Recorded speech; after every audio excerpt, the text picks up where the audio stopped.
मदिरा व्यवसायी सङ्घ भक्तपुरको 6औं वार्षिक साधारण सभा एवं दोस्रो अधिवेशनबाट जीवन छुस्याकीको नेतृत्वमा 13 सदस्यीय नयाँ कार्य समिति सर्वसम्मत निर्वाचित गरेको छ। साधारण सभाको उद्घाटन समारोहलाई सम्बोधन गर्दै प्रमुख अतिथि एवं मदिरा व्यवसायी महासङ्घका केन्द्रीय अध्यक्ष सोनाम शेर्पाले राज्यको स्पष्ट नीतिको अभावमा मदिरा व्यवसायहरू चरम समस्यामा परेको बताउनुभयो। उहाँले व्यवसायहरूको हकहित र अधिकारका निम्ति सम्पूर्ण व्यवसायहरू एकजुट भएर लाग्नुपर्नेमा जोड दिनुभयो।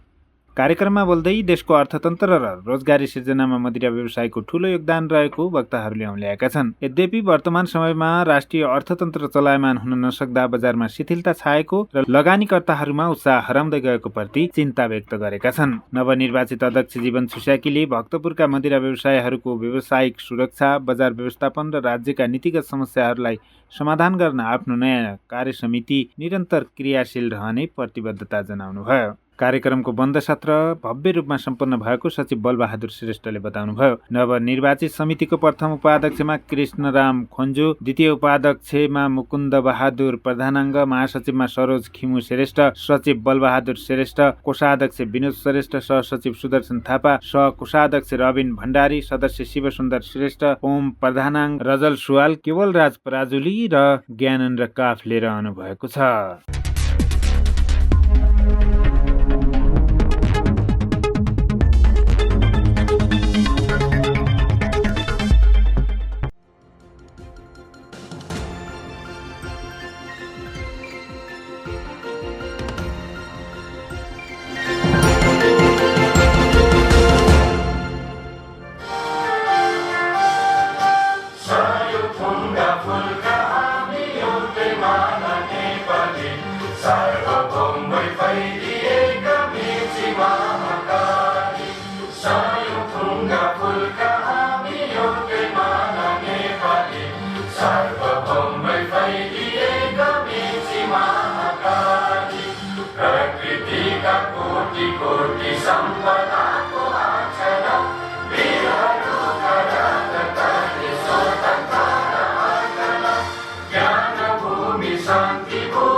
एउटा प्यालामा भरिएको मदिराले जीवनका कथा खोल्न थाल्छ। मदिरा आफै दोषी कहाँ छ र? मदिरा आफै दोषी कहाँ छ र? दोष त मनका चाहनामा हुन्छ। संयमले पिए अमृत लाग्छ, संयमले पिए अमृत लाग्छ, असंयमले जीवन घाउ हुन्छ। हाँसो गीत र मित्रताको बीचमा, हाँसो गीत र मित्रताको बीचमा मर्यादाको दीप जलिरहोस्, मदिरा केवल पेय बनेर रहोस्, मानवता सधैँ माथि उभिरहोस्। नमस्कार। आज मिति 2083 असार 5 गते 19 जुन 2026 नेपाल सम्बत 1146 दशलाथो पञ्चमी शुक्रबार गरी यस होटल हेरिटेज कपली सूर्यविनायक भक्तपुरमा मदिरा व्यवसायी सङ्घ भक्तपुरको 6औं साधारण सभा तथा दोस्रो अधिवेशनमा पाल्नु हुने सम्पूर्ण महानुभावहरूमा म कार्यक्रम सञ्चालिका शकुन्तला महर्जनको तर्फबाट यहाँको अभिवादन गर्न चाहन्छु। यहाँ के छ चलन छ, मदिरा काम गर्ने भयो, अरूबाट आयो मदिराको व्यवसाय गर्यो, अमेरिकाबाट आयो मदिरा काम गर्यो, तर केही बुझेको छैन। त्यसकारण मदिरामा काम गर्नुभन्दा अगाडि फर्स्ट खाता, बिडी खाता, स्टक के हो, सिम्पल कुरो हामीहरू बुझ्नुपर्छ, हेर्नुपर्छ। र म धेरै हाम्रो मलाई जस्तो पुरानो डाइरेक्ट हुन्छ उहाँलाई भन्दै नयाँ बिमारी एउटा सानो बल्तीको ठुलो समस्या आउँछ, धेरै समस्या आउँछ। म नेपालभरि म धेरैवटा समस्या हेर्छु, सानो कुरा ठुल्ठुलो समस्या आउँछ।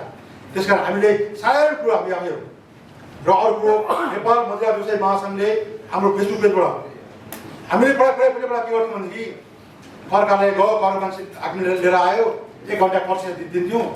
अब घरको अलिकति खर्च दिन्थ्यो, हामी चाहिँ खाना कपडा बसेर के बुझ्दैनथ्यौँ। त्यसकारण हामीसँग दिउँसो पसलमा टाइम हुन्छ, टाइममा अलिअलि धेरै टाइम हुन्छ धेरै हेरौँ।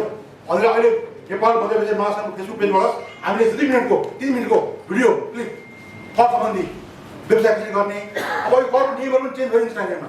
त्यस कारण के चेन्ज भयो त्यो विषय तपाईँ हामी दिइरहेको छौँ, त्यसमा तपाईँ हेर्नु होला। तर हुन त फेरि हामी व्यवसाय हेर्दैनौँ, कसैले हेरेसम्म लाभ लाग्दैन, हेरेर सुझाव दिने सल्लाह दिएको पनि छैन। तर हेर्दै राम्रो नयाँ साथीहरूलाई र भाषण त अस्ति भर्खर बोल्यो धेरै, मलाई खासै भाषण गर्ने मन त लाग्दैन होइन। तर व्यवसाय इमान्दार हुनुपर्छ, मेरो भाइ इमान्दार हुन्छ। हामी सबैभन्दा बढी कर तिर्ने, हामी सबैभन्दा बढी ठुलो कारोबार गर्ने चाहिँ त्यस कारण इज्जत गर्ने, हामी सबैभन्दा इज्जतदार हुनुहुन्छ। त्यस कारण कसैले आफूले इमान्दार देख्यो भने म काम गर्छु, मैले जति क्षमा छ त्यो अनुसार काम गर्छु भनेर सोचेर काम गर्छु। र धेरै छ समस्या, समस्या धेरै छन्। म पनि अब काठमाडौँ जिल्लाको अध्यक्ष भएको 3 का 9 वर्ष भयो, यो महासङ्घ अध्यक्ष भएको 8 वर्ष 17 वर्ष हुनेछ अध्यक्ष भएको। समस्या छन्, तर आफूले इमान्दारपूर्वक काम गरेर गयो भने कि समस्या आउँदैन नआउने छ। जसले गलत गर्छ त्यसले तुरुन्तै पुग्छ। संस्था व्यक्तिको होइन, व्यवसाय हितको लागि हुनुपर्छ। हामी व्यवसायको आवाज संस्थाका पदाधिकारीहरूले बुझ्नुपर्छ र त्यो आवाजलाई उहाँहरूले व्यवहारमा लागू गर्ने हिम्मत सधैँ हुनुपर्छ। अगाडि बढ्नुहुने नयाँ टिमहरूलाई हृदयदेखि बढाइ र सफलताको कामना गर्दै आज मेरो सानो कुरा यही टुङ्गाउँछु। जय मदिरा। यो चाहिँ नेपालमा मदिरालाई 75% दरले औषध शुल्क वृद्धि गरिदिनुपर्छ भन्ने खालका चलखेलहरू सुरु हुन्छन्। संसदमा केही मान्यज्यूहरूले पर्खिदिनुहुन्छ, भनिदिनुहुन्छ कि 75%भन्दा बढी बढाइदिनुपर्छ मदिराको औषध शुल्क भनेर भनिदिने, सम्बन्धित निकायमा लबिङ गर्ने, अर्थ मन्त्रालयका आफूले विविध गतिविधिहरू चाहिँ यो हरेक बजेटमा यसपालिको पनि देखिएको छ। र त्यो समयमा स्वयं स्वास्थ्य मन्त्री समेत क्याबिनेटमा सक्रिय भएको हुनाले नेपाल मदिरा व्यवसायी महासङ्घको प्रतिनिधि मण्डल, मैले त्यो बेला मेरो सम्झना छ, हाम्रो आदरणीय अध्यक्षज्यू सुनाम शेर्पा, हाम्रो मदन सर लगायत त्यो बेला तत्कालीन अध्यक्षज्यूहरू उहाँले गएर राम्रोसँग कन्भिन्स गरिसकेपछि त्यो कुराका ब्याग समस्या चाहिँ त्यसपछि लगत्तै 76 सालमा तत्कालीन गृहमन्त्री रामबहादुर थापा आउँदाखेरि बादल हुँदाखेरि चाहिँ मदिरा नियन्त्रण तथा नियमन ऐन भनेर ल्याइदिनु भयो। यो भक्तपुर जिल्लाले एउटा जुन साधारण सभा गरेर एउटा सहमतिको रूपमा उहाँले जुन एउटा कार्यक्रम गर्नुभएको छ एकदमै राम्रो छ। व्यवसायको हकको लागि एउटा मदिरा व्यवसाय एकदमै संवेदनशील व्यवसाय पनि छ, चुनौतीको व्यवसाय पनि छ। साथसाथै यसलाई अझ थप सुदृढ गरेर थप सङ्गठित गरेर अगाडि बढ्नुहुन्छ भन्ने मलाई हाम्रो कार्यकालको सर्वसम्पूर्णलाई म बधाई दिन चाहन्छु। कम्पनी उत्पादक कम्पनीहरूले दिएको मार्जिन जुन छ, तपाईँहरूले मार्जिन नखाइकन बेच्नुहुन्छ, त्यो चाहिँ मार्जिन खाएर बेच्नु होला। किनभने कमिसन जति छोड्दै जानुहुन्छ व्यवसाय त्यति नै अप्ठ्यारो अवस्थामा जान्छ। र आजको कार्यक्रमलाई पुनः मन्तव्यका साथ अगाडि बढाउन गइरहेको छु र शुभकामना मन्तव्यको निमित्त नेपाल वितरक सङ्घ भक्तपुरका महासचिव गणेश सिन्हाजीलाई म हार्दिक अनुरोध गर्न चाहन्छु। आइपर्ने व्यावसायिक चुनौती र समस्याहरूमा एकसाथ हिँड्नका लागि तयार छौँ भनेर नेपाल वितरक सङ्घको तर्फबाट म प्रतिबद्धता जाहेर गर्दछु। र साथै आजको यस 6औं वार्षिक साधारण सभाको पूर्ण सफलता र निर्वाचित कार्य समितिको आगामी कार्यकालको पूर्ण सफलताको शुभकामना सहित मेरो मन्तव्य यही टुङ्ग्याउँछु। नाफा नोक्सान हिसाबतर्फ शुभकामना आदान प्रदानबाट आए 1,50,500, लेबी आम्दानी 1 लाख, जम्मा 2,50,500। व्ययतर्फ खरिद फी, कर खर्च, नफा र घरबार कर समेत 31,000।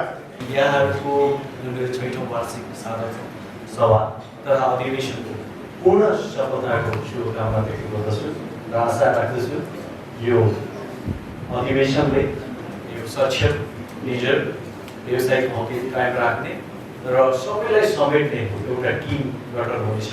कार्यक्रम धेरै छोट्याएर बोल्नमा सबैजनाले प्राय भनिसक्नु भएको छ। हाम्रो कार्यबारे, हाम्रो सरकारले हेर्ने सबै कुराहरूबारे चाहिँ बोलिसक्नु भएको छ। तसर्थ यो कार्यक्रम चाहिँ छोटो र मिठो बनाऊ भन्ने हिसाबमा मैले खासै गर्दिनँ। अन्त्यमा आजको कार्यक्रममा केही त्रुटि भएमा त्रुटि त भएछ भएको मैले अनुभव गरेको छु हैन।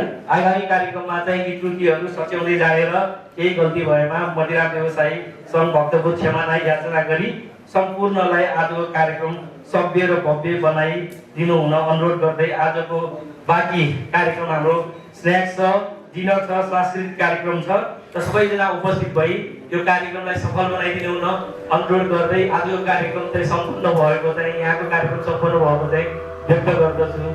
धन्यवाद।